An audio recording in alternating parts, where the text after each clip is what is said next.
Hello everyone, I am Demented Kirby, and welcome to my channel, the Commander Tavern. The Commander Tavern is a channel dedicated to my favorite Magic Gathering format. The Brewery is a series on this channel showcasing my spicy brews under the deck text. On this episode of the Brewery, I'll be discussing my take on a backside commander from Call Time, the Omenkeel.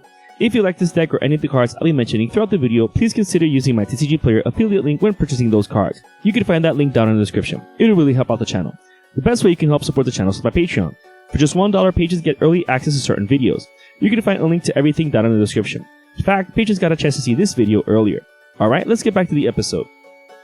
The Omenkeel is a legendary artifact vehicle that costs 1 generic and 1 blue. This casting cost is amazing since being so cheap to cast means that we don't have to worry so much about protecting it since we can cast it multiple times per game.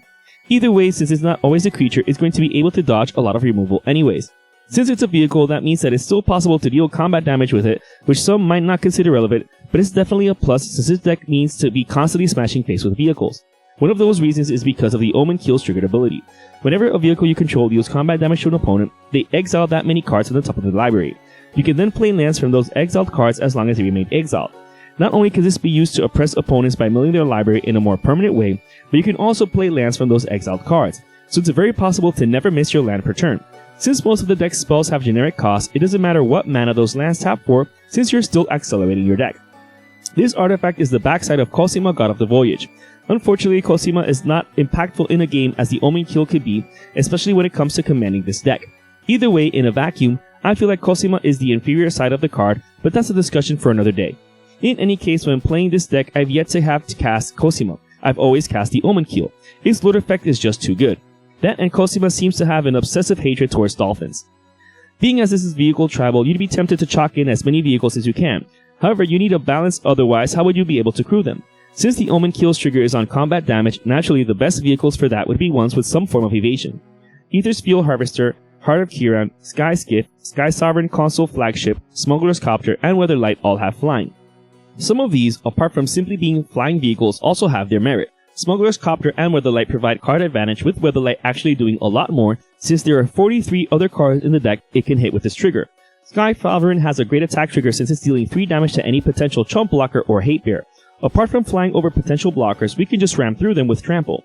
Fleetwheel Cruiser, Oval Chase Dragster, Renegade Freighter, Thundering Chariot, and Untethered Express do just that. As a bonus, these vehicles also pull other stunts. 3 of them have haste, so they can more likely get a shot in on an opponent if you can crew them, and the other 2 get bigger when attacking. Fleetwheel Cruiser in particular is a great one since it self-animates when it enters the battlefield. Aradara Express and Demolition Stomper also have some form of evasion. The former has menace while the latter can't be jump blocked by weenies. Vehicle is a relatively new mechanic, so at the moment there aren't too many to choose from that have reliable evasion. Fortunately, there are more lords in the deck that can make our vehicles unblockable, which we'll see soon. Dusk Legion Dreadnought and Funeral Longboat might not have evasion, but they have vigilance, allowing them to both attack and be available for blocking later on. Granted, they still need to be crewed again the turn you need them as blockers, but this synergizes further with the deck since there are creatures that benefit from getting tapped down, which we'll see soon. Bomat Bazaar Barge, Conqueror's Galleon, Daredevil Dragster, and Silas Submersible are some of the other vehicles in the deck that don't have any kind of evasion or keywords, but help accelerate the deck by drawing us cards. The first one does it when entering the battlefield, the last one does it when hitting an opponent, which goes great with the main strategy of the deck, and the Dragster does it when its condition is met. The Galleon doesn't draw us a card outright, but after combat is over, it transforms into Conqueror's Foothold, a very useful utility land. Not only does it return transformed untapped since it changes zones, but it can tap for mana. It can also loot for 1, straight up draw a card, and recover a card from our graveyard. Granted, we lose a vehicle, but gain quite the Swiss Army knife on a land. Cultivator's Caravan, Enchanted Carriage, and Mobile Garrison are the remaining vehicles in the deck. While these can be crewed to swing into opponents, they can also do some other things. The Caravan can be tapped down for mana like a Mana Rock, even on the same turn it enters the battlefield. The Carriage creates 2 1/1s which can serve to either crew it or crew 2 other vehicles. The Garrison is great as untapping any key creature or artifact you might want untapped for later, such as a potential pilot for blocking in a subsequent turn. As for untapping our vehicles, Unwinding Clock does wonders. Not only will this untap attacking vehicles to block in following turns, but it also works on other artifacts like Mana Rocks. The deck synergizes a lot with artifacts, so Darksteel Citadel and Seed of the Synod are also included. Yes, Seed of the Synod is a land that's weak against artifact hate, but it can be untapped with the clock and can also be used with other artifact shenanigans. One such card is Shimmer Dragon. Not only does this combo exceptionally well with Unwinding Clock, but it gives us something to do with any vehicles that weren't crewed to attack and or vehicles with vigilance whenever we want. So at the end of the turn before ours, we'll be able to draw into a ton of cards. but more on how the deck does that later on. Continuing on with how to make our vehicles even more dangerous is Sun Xuan, Lord of Wu, and Archetype of Imagination. Unless opponents have creatures with horsemanship or reach, our vehicles are essentially unblockable. Not only that, but these are creatures, so they also serve to crew vehicles as well. I love these two cards because very rarely do players expect mono blue decks to be aggressive. They're usually slow placed and controlling. Not this one. This one seeks to bring Talladega Knights right to an opponent's face like Ricky Bobby and the Cougar. Darksteel Forge and Padim Console of Innovation then protect our vehicles from destruction and targeted effects. The Forge might seem too high to cast at 9 mana, but with all of the mana acceleration in the deck, plus stealing opponent's lands from exile, we should have no problem hard casting this.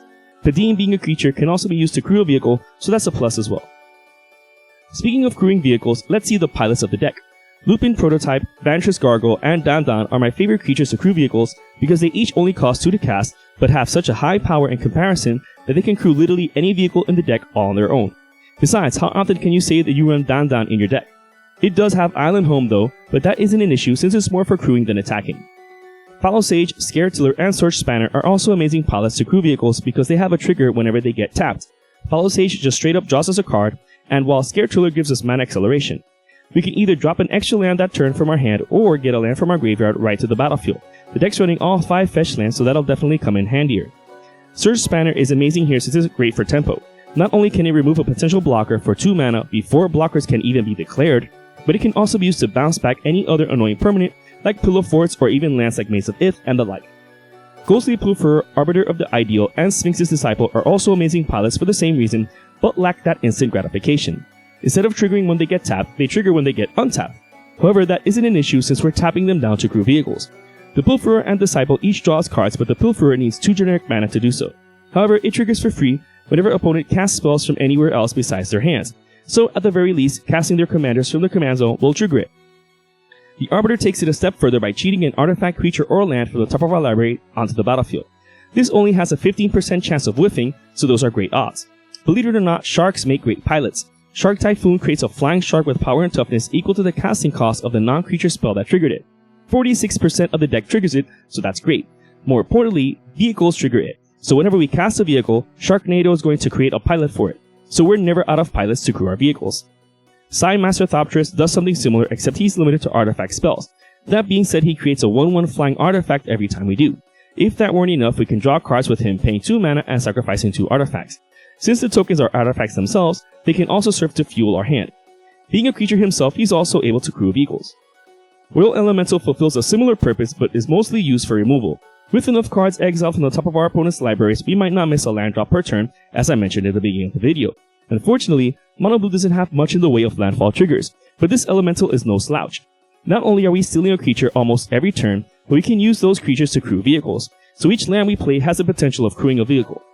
Besides the obvious upside of removing any potential blockers by stealing them. Thanks to how landfall works, the 5 fetch lands in the deck work wonderfully with this elemental, and not just for staining the deck of lands.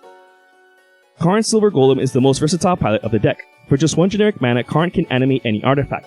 Not only can this be used in response to a board wipe to animate opponent's artifacts so that they die along with all the other creatures, but Karn can use this to animate our non-crewed vehicles. The only downside is that the power and toughness will not be the printed value, instead being their converted mana cost. At least thanks to Karn, we can crew way more vehicles than pilots available at the expense of becoming weaker.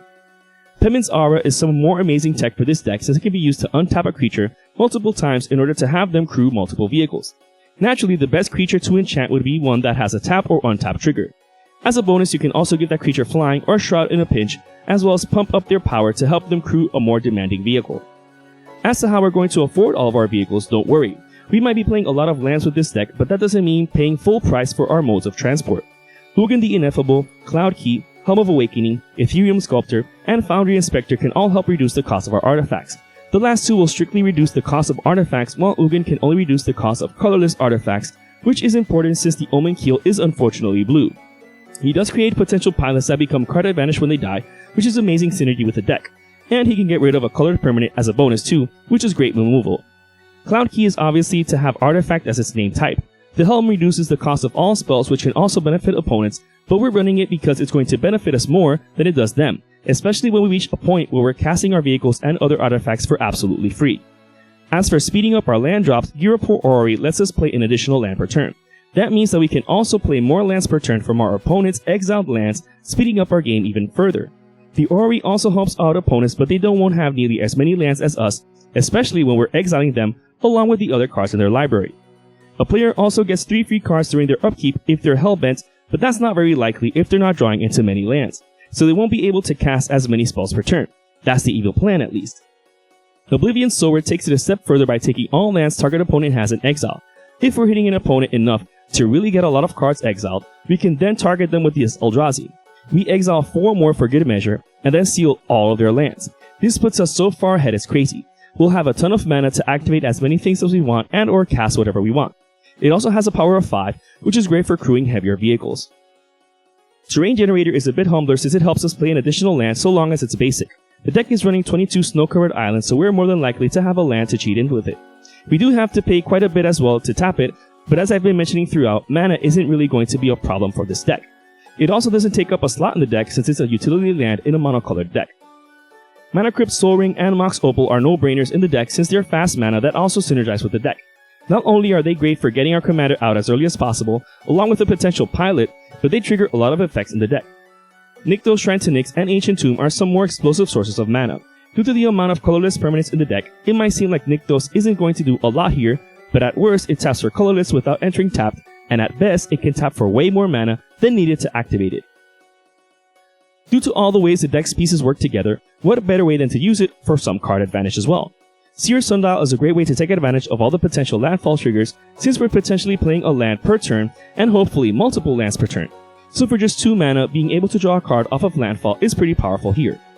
Vedalken Archmage draws us a card off the artifact-heavy aspect of the deck. 38% of the spells in the deck will trigger the Archmage, so it's safe to say that it's going to be quite the card draw engine.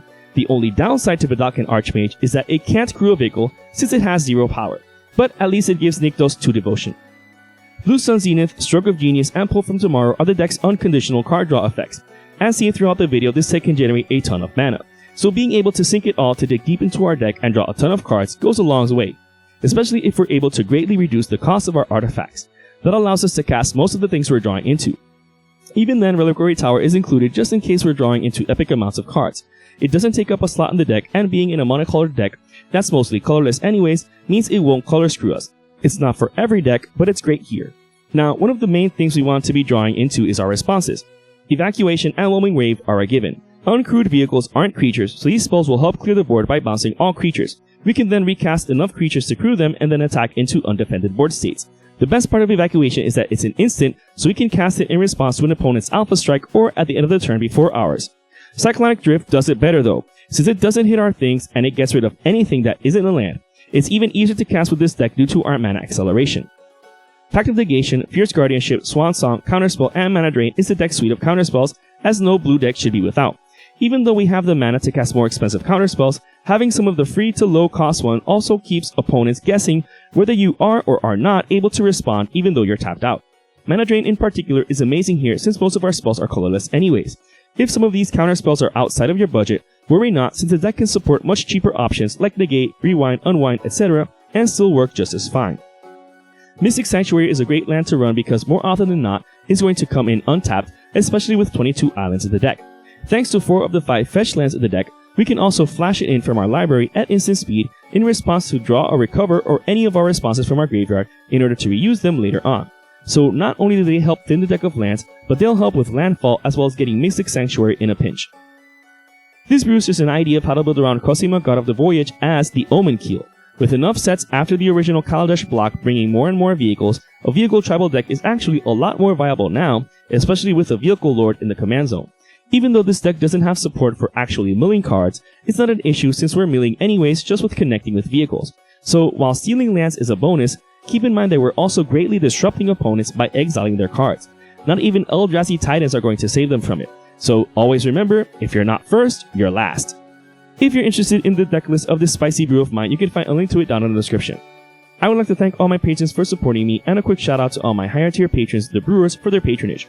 I'd also like to thank anyone using my TCG Player affiliate link, that also helps out the channel. And to everyone, thanks for watching this episode of The Brewery on the Commander Tavern. I am Demented Kirby, and happy brewing.